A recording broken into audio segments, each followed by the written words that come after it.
নমস্কাৰ মৰমৰ ছাত্ৰ ছাত্ৰী আৰু বন্ধু বান্ধৱীসকল পলাশ শইকীয়া ইউটিউব চেনেললৈ সকলোকে স্বাগতম জনাইছোঁ। আশা কৰিছোঁ তোমালোক সকলো কুশলে আছা। আজি পুৰণৰ এটা চমু নতুন কৌশল লৈ তোমালোকৰ মাজত উপস্থিত হৈছোহি।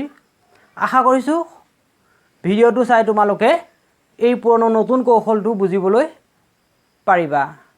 গতিকে বলা দেৰি নকৰি ভিডিঅ'টো আৰম্ভ কৰোঁ। আজি পুৰণৰ চমু কৌশলৰ সূত্ৰটো হৈছে অন্তয়োদশ কে অপি। অন্ত মানে শেষ, দশ মানে 10, মানে শেষৰ সংখ্যা দুটাৰ যোগফল যেতিয়া 10 হয় তেতিয়া আমি এই সূত্ৰটো ব্যৱহাৰ কৰিব পাৰোঁ। পুৰণৰ এই সূত্ৰটো তেতিয়াহে ব্যৱহাৰ হয় যেতিয়া কোনো এটা অংকৰ গুণ্য আৰু গুণক এই দুইটাৰে যোগফল এককৰ স্থানৰ সংখ্যাকেইটাৰ যোগফল 10 আৰু অৱশিষ্ট অংশ দুটা সমান হয়, মানে 1 আৰু 1 দুটা সমান। গতিকে তেনেকুৱা ক্ষেত্ৰতহে এই সূত্ৰটো ব্যৱহাৰ কৰিব পৰা যায়। এতিয়া চাওঁ আমি এইটো দুশৰীয়া পূৰণটো আমি কি কৰিব পাৰিম, এটা শাৰীতে আমি কৰিব পাৰিম। চাওঁ কেনেধৰণে অংকটো কৰিব পাৰি। আমি ইয়াক সমানে দুভাগ কৰি ল'লোঁ। কি কৰিম, 7 3 পূৰণ কৰিম। 7 3 গুণ 21 আৰু এই ইয়াৰ যি দুটা সংখ্যা আছিলে ইয়াৰ একটো আৰু এক এটা যোগ কৰি দিম, এক এটা বহাই ল'ম। 1 2 গুণ 2, মানে ইয়াৰ উত্তৰটো হৈছে 221। আমি এনেকৈ কৰোঁতে 221 পালোঁ। আমি ইয়াক পূৰণ কৰি পেলাই চাওঁ ইয়াৰ উত্তৰটো শুদ্ধ হৈছে নে নাই। 13 পূৰণ 17।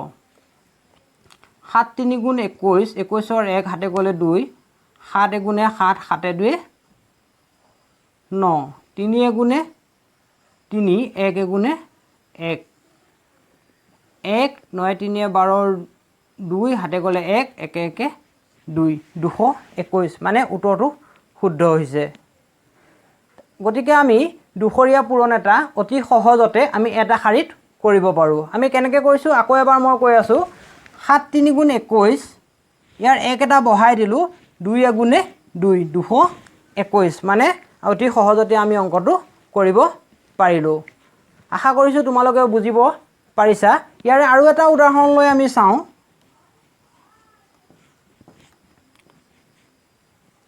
24 পূৰণ 26।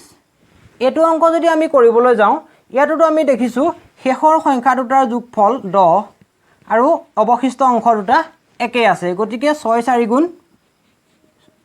24 আৰু এই অংক দুটাৰ কি কৰিব লাগিব যে আমি 1 এটা বহাই ধৰিব লাগিব। 3 2 গুণ 6, মানে ইয়াৰ উত্তৰটো হৈ গ'ল 624। নিশ্চয় আশা কৰিছোঁ তোমালোকে অংকটো বুজিবলৈ সক্ষম হৈছা। আৰু এটা চাওঁ আমি ইয়াতকৈ অলপ ডাঙৰ সংখ্যা ল'লে আমি কেনেকৈ কৰিম। আৰু এটা অংক চাওঁ। আমি যদি চাওঁ 6 3 63, 6 7 67, এইটো অংক আমি কেনেদৰে কৰিম। এইটো কি হ'ব, 7 3 গুণ 21, 6 7 গুণ 42, ইয়াৰ উত্তৰটো এইটোৱেই। গতিকে অতি সহজতে আমি কি কৰিব পাৰিম যে দুশৰীয়া পূৰণ এটা আমি একে শাৰীতে আমি কৰিবলৈ সক্ষম হ'ম।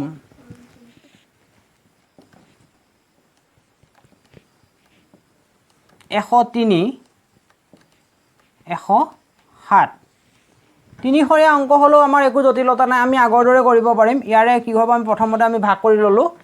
7 3 গুণ 21 আৰু এই কি আছিলে 10টো আমি কি কৰিব লাগিব, 1 এটা বেছিকৈ 10 11 হ'ল, 10 11 110, ইয়াৰ উত্তৰটো ইমানেই। গতিকে অতি সহজতে আমি কি কৰিব পাৰিছোঁ যে তিনিশৰীয়া পূৰণ অংক এটাও আমি মুখতে উত্তৰ উলিয়াব পৰা সক্ষম হৈছোঁ, বা এশাৰীতে আমি উত্তৰটো কৰিবলৈ সক্ষম হৈছোঁ। আশা কৰিছোঁ তোমালোকে অংকটো বুজিব পাৰিছা আৰু তোমালোকে অতি সহজতে পূৰণ অংক ভয় নকৰাকৈ কৰিবলৈ সক্ষম হ'বা। তাৰ পাছতে এইটো নিয়মে ব্যৱহাৰ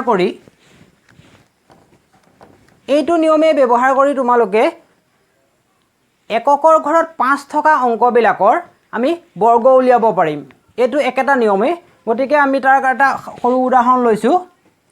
আমি যদি 35 লগত 35 পূৰণ কৰোঁ, আমি আগৰ দৰে আমি ভাগ কৰি ল'লোঁ।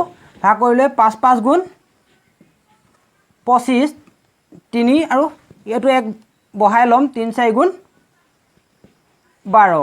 অতি সহজতে আমি কি কৰিব পাৰিছোঁ যে আমি বৰ্গ উলিয়াবলৈ সক্ষম হৈছোঁ। তাৰপিছত আৰু যদি ওপৰলৈ যাওঁ, আমি যদি 65 যদি আমি পূৰণ কৰোঁ, 5 5 গুণ 25, 7 6 গুণ 42। অতি সহজতে আমি এটা কি কৰিব পাৰিছোঁ, ডাঙৰ পূৰণ অংক আমি উলিয়াব পাৰিছোঁ। আমাৰ আধা ছেকেণ্ডৰ ভিতৰত এটা আমি দুশৰীয়া পূৰণ অংক কৰিবলৈ সক্ষম হৈছোঁ। আৰু আমি চাওঁ, ইয়াতকৈ যদি আমি আৰু অলপ ডাঙৰ সংখ্যালৈ যাওঁ, তিনিশৰীয়ালৈ যাওঁ, তিনিশৰীয়ালৈ যদি যাওঁ, আমি 115 এইটো আমি আগৰ দৰে ভাগ কৰি ল'লোঁ। 5 5 গুণ 25, এইটো 11, তলৰ সংখ্যাটো আছিলে 11, গতিকে এক এটা বহাই ধৰিলোঁ, 11 আৰু 12, 11 12 132। গতিকে আমি কি পালোঁ, ইয়াৰ উত্তৰটো অতি সহজতে তিনিশৰীয়া পূৰণ অংক এটাৰো আমি উত্তৰটো একে শাৰীতে পাবলৈ সক্ষম হ'লোঁ। মৰমৰ ছাত্ৰ ছাত্ৰীসকল আৰু বন্ধু বান্ধৱীসকল, আশা কৰিছোঁ তোমালোকে সকলোৱে এই নিয়মটো বুজিবলৈ সক্ষম হৈছে। আৰু সকলোকে ভিডিঅ'টো শেষলৈকে চাই থকাৰ কাৰণে মই পলাশ শইকীয়া সকলোকে স্বাগতম জনাইছোঁ। আৰু যিসকলে আজি ভিডিঅ'টো নতুনকৈ চাইছে মোৰ চেনেলটো, তেওঁলোকৰ লাইক শ্বেয়াৰ আৰু ছাবস্ক্ৰাইব কৰিবলৈ নাপাহৰিব। আৰু ভিডিঅ'টো চাই কেনে পালে কমেণ্ট কৰি জনাব বুলি আশা ৰাখিলোঁ। ধন্যবাদ।